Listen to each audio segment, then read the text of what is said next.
Oh no, how to unsee? This is sad. May issue ang Bini.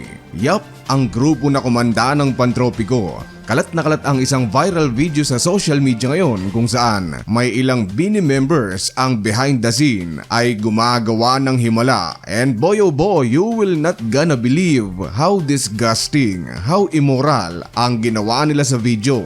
Mabilis lang ang video scandal na ito, buddy. Don't blink your eyes, less than 10 seconds lang ito. So let's break it down frame by frame.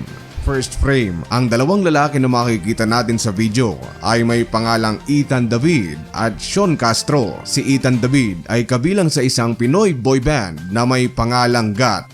Oo, sila yung kumanta ng Sino siya? Ang bangis niyang gumiling ang bangis. And after some time, nang mag-viral ito at kumalat sa Pilipinas, ay sinayaw ito ng dalawang lalaki at ilang mga Bini members. Oo, tamang-tama nga, kuhang-kuha, daling-dali nyo ang inis naming mga fans. Now going back sa video, kita mo buddy, ang dalawang lalaki na yan, for some unknown reason, ay sa video na kumakalat, ay they are performing as sexual act, dog style body, with sabunot sa ulo effect. Now, the act in itself ay nakakadiri talaga. Ang butas na ginawa sa ating bandang likuran ay for exit purposes only and definitely not for entrance. Lalaki sa lalaki pa naman. And then, it comes the worst part. Ang ilang Bini members sa video ay maririnig natin na sinabing ganun daw di umano ang ginagawa ng isang lalaki sa isang 13 years old na babae na may pangalang Ashley.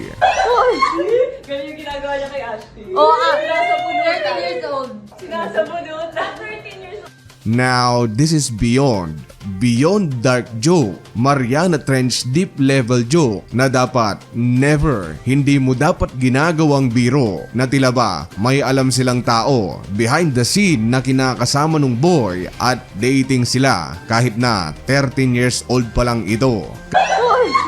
Ganyan yung ginagawa niya kay Ashley. Oo, Sinasabunutan. 13 years old. Sinasabunutan. Kasi think of it buddy, kung imaginary nga lang ba talaga yung babae na yon, ay how in your healthy mind na mag-come up ka ng age at name na ipapasok mo sa isang bagay na dapat matatanda lang ang nakakaalam. Right? Sige nga, ikaw buddy, matanong kita, is there an instance na pag kayong magtotropa, nagkakatuwaan sa mga paksang ganito na alam naman natin na hindi natin maiiwasan paminsan-minsan na pag-usapan, pumapasok ba sa inyong isipan ang isang 13 years old na sinasabuno daw habang style? I hope not. I really hope not buddy. Dahil kung oo na pumapasok ito sa inyong isipan tulad ng tatlong durobong ito, ay please seek medical attention immediately. Hindi lang yan dahil in their own mind, in their own world habang nakikita, vinividyohan at ginagawa nila ito ay bukod sa they think na it's okay to do such thing sa 13 years old ay tinatawanan pa nila ito. Rinig na rinig at kitang kita natin yan sa video as if they are begging for more, asking for more, with 13 years old. Tuwang-tuwa sila na may reenactment ng na 13 years old and mind you, may name pa yan like it's just nothing. But this issue is nothing to be tolerated. Pero of course, andyan na naman yung mga boy paawa effect. Some will still defend this act, tas sasabihin, nobody's perfect, kawawa naman sila. Mahirap ang pinagdaanan nila, mabuting tao po sila, baka ma-depress po sila, wag nating i-judge. Mga bata pa po sila, they are still learning and so on so forth. Well guess what, ang mga babae at mga lalaking nasa video ay pawang mga bulbulin na at nasa tamang edad.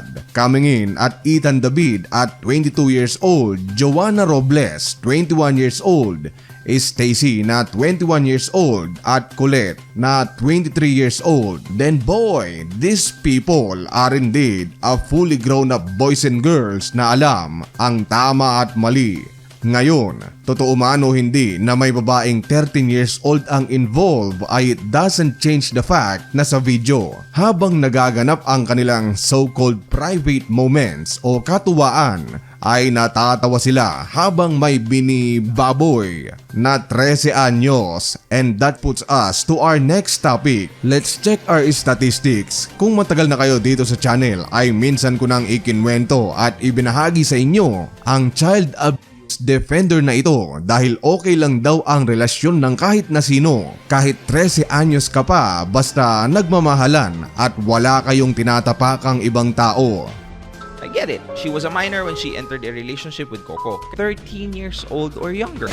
Now, if we will be basing it on Coco and Julia, does it apply to them? No, because there's no manipulation involved. If there is, malaking posibilidad na hiwalay na sila ngayong dalawa. Walang manipulator na nagtatagal ng ganon. Alam nyo kung anong tumatagal ng ganon? Love. Yup, remember yung kay Coco at Julia Montes? Ipinagtanggol ng mokong na ito ang kanilang relasyon, and just like our story today, buddy, 13 years old si Julia Montes noon nang syutain ni Coco.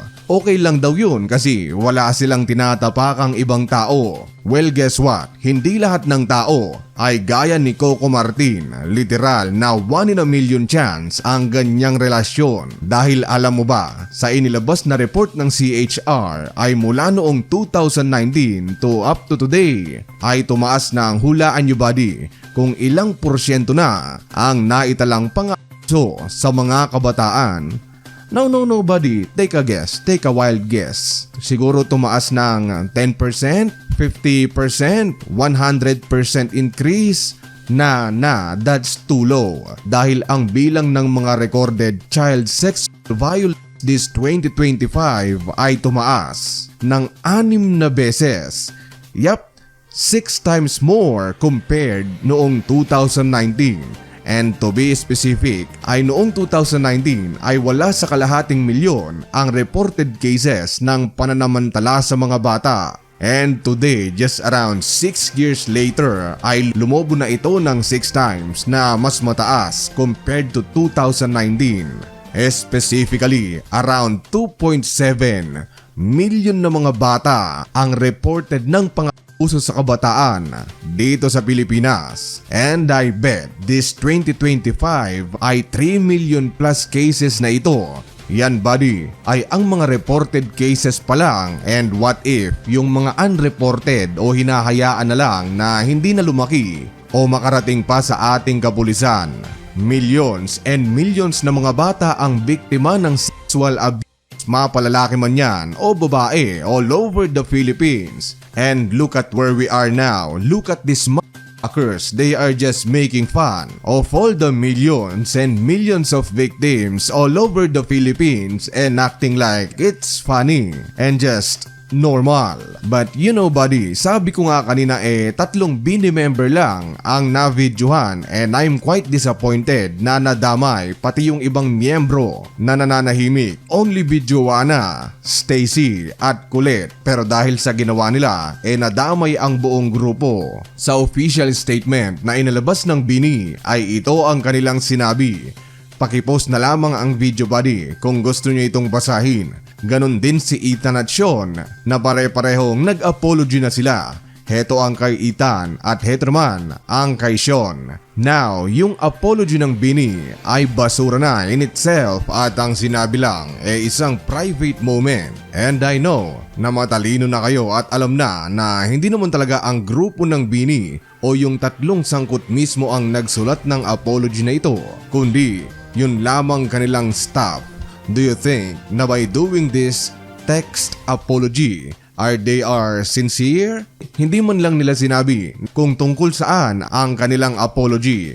Ika nila nagkamali kami, we deeply regret our mistake and apologize to our blooms. No, hindi dapat blooms ang tawag nyo sa inyong mga fans, kundi grooms, dahil after this ay magdadalawang isip na akong i-play ang pantropiko at iparinig sa mga kabataan knowing na ginagawa nyo lang katatawanan ang isang sensitibong bagay na milyong-milyong kabataan ang naaapektuhan.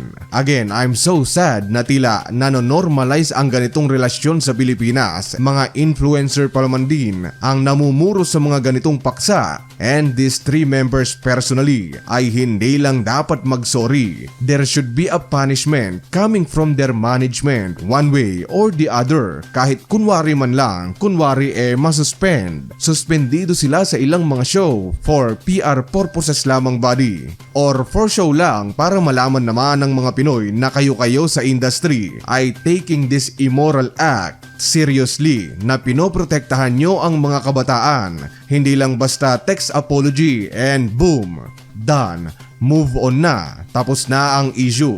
Dahil every time na manonood ako ng music video nyo, lalo na't nakapang sexy pa man din kayo at mga babae, ay naaalala ko yung 13 years old na pinagtatawanan ng 3 nyong mga miyembro. At para sa mga fans ay ganito ba? Ganito ba ang gusto nyong maging role model para sa inyong mga anak? Yung tipong on-cam ay akala mo napakabait, nag-graduate ng SHS pero behind the scene pala sobrang lilibog. This is absolutely disgusting and not okay. Dahil kung para sa inyo ay okay lang ito, ay it's just another day sa ating lupang sinilangan na unti-unting nanonormalize ang kumana ng menor basta ba wala silang tinatapakang ibang tao. You see, it's all fun and games until mangyari mismo ito sa inyong babaeng anak, pamangkin o kamag-anak na maging biktima ng pang-aabuso. Tas makikita nyo lang sa online na ginagawa lang itong katatawanan o kinukonsinte ng maraming tao.